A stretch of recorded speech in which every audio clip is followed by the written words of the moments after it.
नमस्कार आदाब। मैं सैयद तकवी। आज का सबसे बड़ा सवाल कि दिल्ली में क्या कांग्रेस की वापसी होगी।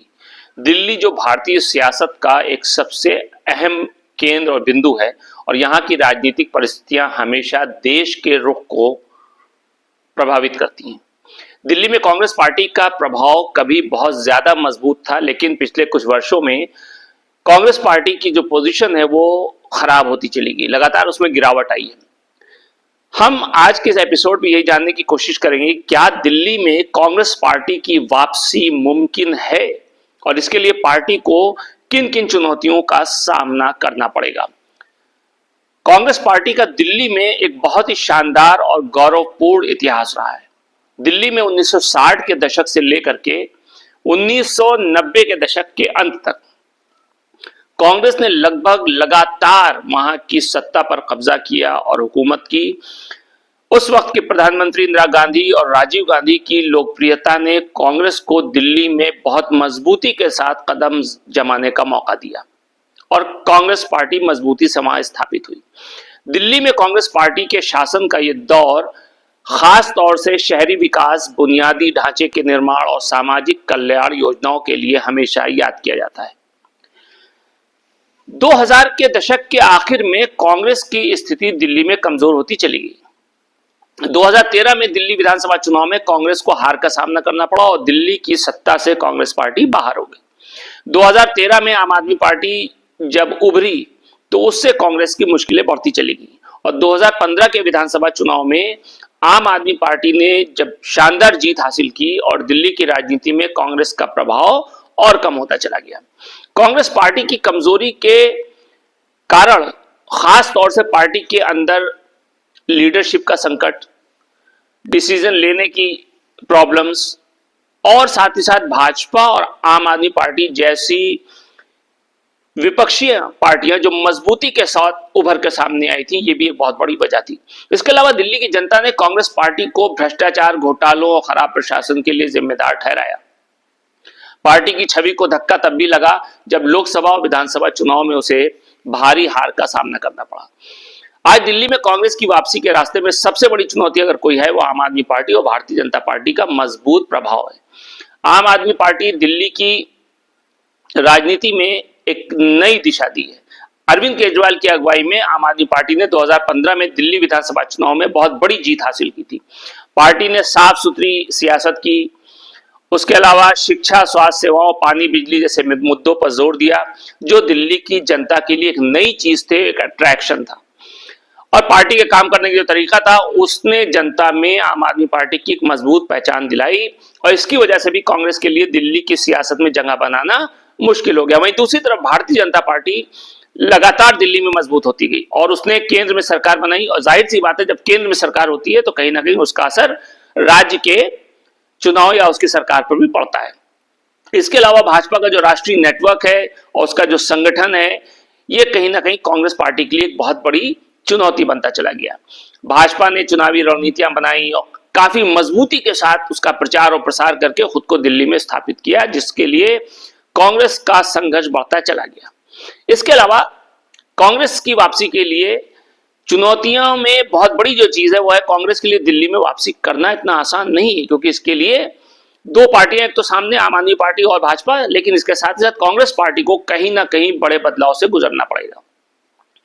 दिल्ली में कांग्रेस की सबसे बड़ी चुनौती जो है वो पार्टी के अंदर लीडरशिप की कमी है। दिल्ली में कौन नेतृत्व करेगा।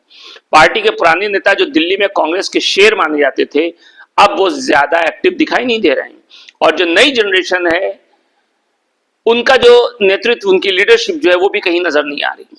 यानी पार्टी को अगर दिल्ली में वापसी करनी है तो कहीं ना कहीं उसे अपनी लीडरशिप को मजबूत करना होगा और उसके लिए उसका दिल्ली का एक चेहरा चाहिए जो दिल्ली के मुद्दों को सही दिशा दिखा सके। इसके अलावा कांग्रेस को यह भी एक्सेप्ट करना पड़ेगा कि वो दिल्ली में अपनी पुरानी जो लोकप्रियता थी उसको फिर से हासिल नहीं कर पाई है। पार्टी को अपनी छवि को साफ और युवा बनाना होगा और साथ ही साथ ये भी दिखाना होगा कि वो मौजूदा मुद्दों से निपटने के लिए पूरी तरह तैयार है। इसके लिए पार्टी को अपने पुराने एजेंडे से बाहर निकल करके दिल्ली की नई परेशानियों और प्रॉब्लम्स के सॉल्यूशन पर ध्यान देना होगा। इसके अलावा कांग्रेस पार्टी का संगठन दिल्ली में अब उतना मजबूत नहीं है जितना पहले हुआ करता था। अगर कांग्रेस को दिल्ली में वापसी करनी तो उसे अपने कार्यकर्ताओं और नेताओं को फिर से इकट्ठा करना होगा और इसके साथ ही साथ पार्टी को आंतरिक मुद्दों को सुलझा करके एक नए जोश के साथ, एक नए वलवले के साथ चुनावी मैदान में आना पड़ेगा। हालांकि इस चुनाव में कांग्रेस ने पूरी ताकत दिखाई है। दिल्ली में रहने वाले नागरिकों के लिए प्रदूषण, ट्रैफिक, पानी की कमी, शिक्षा, स्वास्थ्य, ये सारी चीजें बहुत अहम है। कांग्रेस पार्टी को इन मुद्दों पर अपनी नीति और योजना को स्पष्ट करना होगा। अगर पार्टी इन मुद्दों पर जनता से जुड़कर ठोस समाधान पेश कर सकती है तो पार्टी के वापसी के रास्ते खोल सकता है।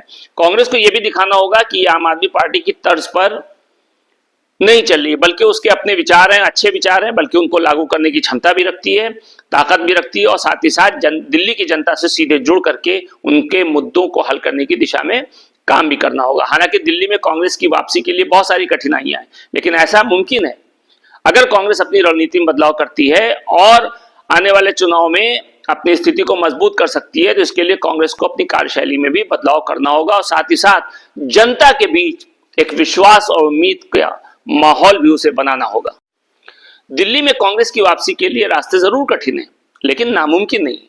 पार्टी को नए नेतृत्व, नई लीडरशिप, मजबूत संगठन, सटीक मुद्दों पर अपना ध्यान लगाना होगा।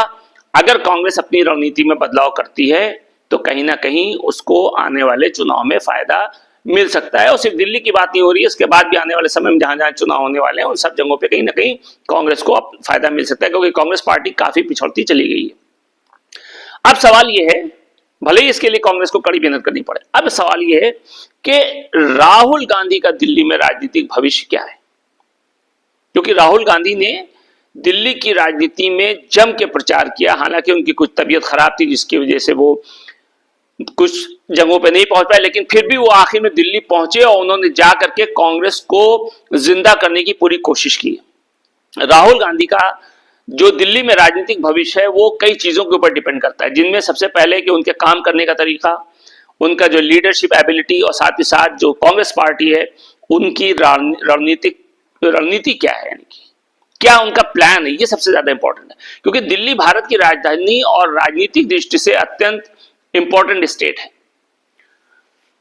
जहां आईएनसी यानी इंडियन नेशनल कांग्रेस, भारतीय राष्ट्रीय कांग्रेस को पहले से ही काफी संघर्ष का सामना करना पड़ रहा है। अब राहुल गांधी का दिल्ली में कामयाब होना कई चीजों पर डिपेंड करता है। सबसे पहले दिल्ली में कांग्रेस का संगठन पहले के मुकाबले में इस वक्त कमजोर है, खास करके जब से आम आदमी पार्टी और बीजेपी आई है। राहुल गांधी को दिल्ली में कांग्रेस के इस संगठन को फिर से जिंदा करने की जरूरत होगी। उन्हें पार्टी के अंदर एक मजबूत लीडरशिप की जरूरत होगी, उसको स्थापित करना होगा। साथ ही साथ पार्टी कार्यकर्ताओं को इस बात के लिए आमादा करना होगा कि वो आपस में मिलजुल के रहें, क्योंकि बहुत जल्दी फूट हो जाती है। दूसरी चीज, आम आदमी पार्टी और भाजपा से मुकाबला कांग्रेस का है।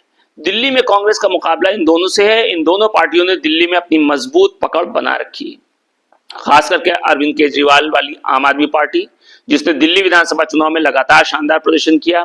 दूसरी तरफ भारतीय जनता पार्टी, जो दिल्ली की राजनीति में काफी असरदार है और मोदी सरकार के नेशनल लेवल पर जो इम्पैक्ट, जो इफेक्ट है, उसने दिल्ली में भी भाजपा को कहीं ना कहीं ताकत और मजबूती दी है। राहुल गांधी को इन दोनों पार्टियों से मुकाबला करते हुए कांग्रेस को नई दिशा देनी होगी, जो दिल्ली के सिटीजन्स को अपनी तरफ अट्रैक्ट कर सके और कांग्रेस के पक्ष में वोट कर सके। इसके लिए कांग्रेस को कहीं ना कहीं अपनी नीतियों और कार्यक्रमों को बेहतर बनाना होगा। हालांकि ऐसा नहीं है कि उनकी नीति और कार्यक्रम बेकार है, लेकिन मौजूदा वक्त के हिसाब से कहीं ना कहीं अपने आप में चेंज लाना होगा। तीसरी सबसे बड़ी चीज कि राहुल गांधी के लिए दिल्ली में कामयाबी हासिल करना इस बात पर डिपेंड करता है कि वो पार्टी में नए और इफेक्टिव लीडर्स को शामिल करते हैं या नहीं। क्योंकि अगर राहुल गांधी पार्टी में नई सोच और नई एनर्जी लेकर के आते हैं तो वो दिल्ली के यूथ सेक्शन और जो मिडिल क्लास सेक्शन है उसके ऊपर असर डाल सकते हैं। इसके अलावा अगर वो पार्टी के भीतर पुराने नेताओं से कड़ी आलोचना और उनका समर्थन प्राप्त करने में सफल होते हैं तो ये भी उनके लिए एक बड़ी चुनौती हो सकती है। चौथी चीज कि दिल्ली में कामयाबी पाने के लिए कांग्रेस को अपने नीतिगत दृष्टिकोण को क्लियर करना होगा। दिल्ली के मुद्दे जैसे कि पानी की प्रॉब्लम्स, बिजली, एजुकेशन, हेल्थ और अनएम्प्लॉयमेंट, इन सब पे कांग्रेस को कहीं ना कहीं सॉल्यूशन पेश करना पड़ेगा दिल्ली की जनता के सामने। कहीं ना कहीं राहुल गांधी को दिल्ली के निवासियों के पर प्रॉब्लम्स के लिए संवेदनशील होना होगा और उन समस्याओं का समाधान पेश करना होगा जो आम आदमी पार्टी और बीजेपी ने पूरी तरीके से हल नहीं किया है। पांचवी चीज जो है वो राहुल गांधी की छवि और उनकी पर्सनल लोकप्रियता।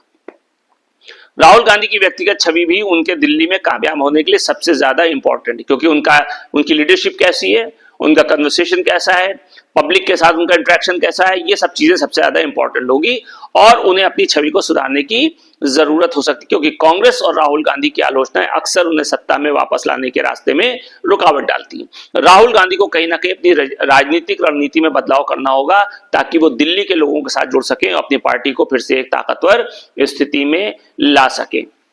हालांकि दिल्ली चुनाव में राहुल गांधी ने पूरी कोशिश की है।